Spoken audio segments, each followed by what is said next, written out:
no need to hire security. Haz&Meg receive wrath from Queen over ban from Prince Philip's memorial. In April of last year, Prince Philip passed away after a long battle with being 99 years old. A COVID-restricted state funeral was held, but now, Buckingham Palace, apparently confident that the world won't be ravaged by the Sigma variant sometime around March, is planning a large, public memorial service for the spring. There was a time when it looked as though the occasion would be doubly important, as it would allow the Queen to finally meet her youngest great-granddaughter, Lilibet. Now, however, it looks as though Lily's parents, Meghan Markle and Prince Harry, are planning to sit this one out. Yes, as we reported earlier this week, Harry and Meghan are concerned about security. Specifically, they want the British government to provide them with a bodyguard detail during their time in the UK.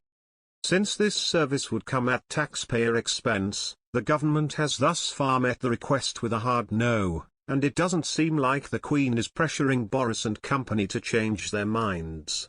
Now, royal expert Ingrid Seward has suggested that the Queen might not view Meghan and Harry's absence from the ceremony as such a bad thing. "I think if they choose not to come then everyone will breathe a sigh of relief," Seward told UK tabloid The Sun this week. "It is Thanksgiving for Prince Philip and we don't want it turning into the Harry and Meghan show.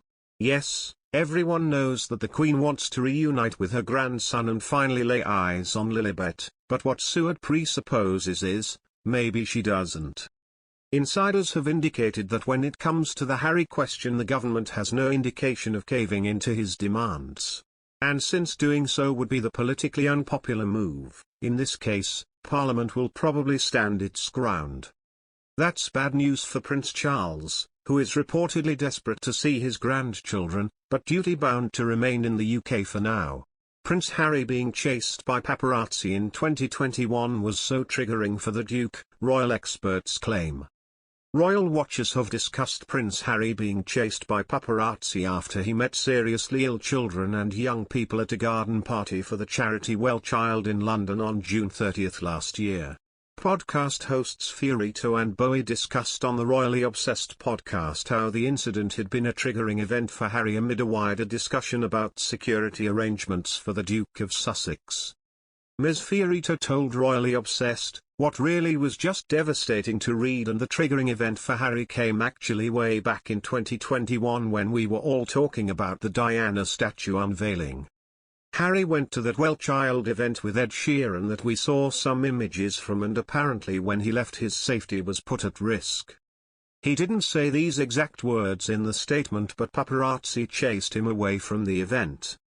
Ms. Bowie claims, which I keep thinking is so triggering for him when his mother and the trauma and how he's talked so much about the PTSD suffered after her death and I think particularly about paparazzi chasing you. I think that must bring up so many harsh and traumatizing memories.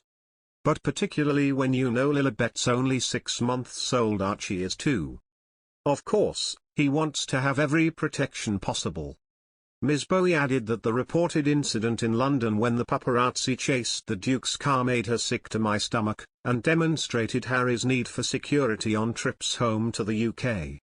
She said, "I think it makes me really reflective on all of our conversations here. We're constantly saying, gosh, Harry and Meghan, just bring Lilibet. But he absolutely can't if he doesn't have safety, and especially in relation to this event that happened last July. He was there solo luckily, imagine if he was there with the kids." The Royally Obsessed host continued, "And so for me, I felt sick to my stomach thinking that Harry experienced something that was so similar to what killed his mother.